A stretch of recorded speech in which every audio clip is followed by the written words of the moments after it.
Dans une vidéo précédente, j'avais parlé sur l'Arménie là, et de ce qui se passait là-bas.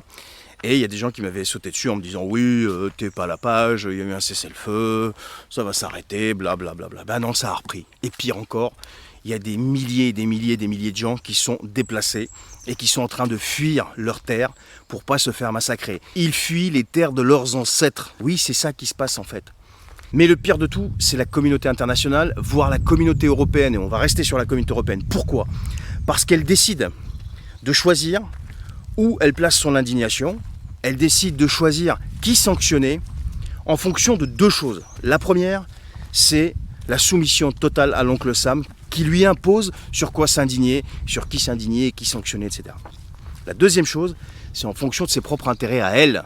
Pourquoi ses propres intérêts à elle ? Pour une raison qui est simple, c'est qu'on vit une époque où l'argent, le diable en personne, est devenu le maître du monde et la boussole de ces États-là.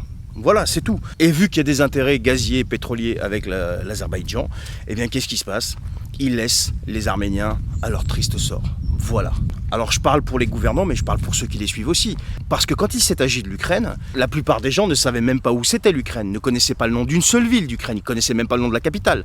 Maintenant ils le connaissent, bien sûr, parce qu'il y a les médias qui ont fait leurs œuvres aussi. Mais là, l'oncle Sam a validé l'indignation.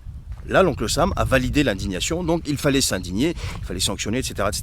Mais pour les Arméniens, c'est pas le cas, parce qu'il n'y a aucun intérêt pour les Européens d'aller s'indigner là-bas. Pire encore, ils appuient indirectement ou directement, j'en sais rien, l'Azerbaïdjan. Voilà, je pense que ce bas monde n'a pas encore commencé à subir les foudres qui l'attendent. Je vous souhaite une excellente journée, à très bientôt.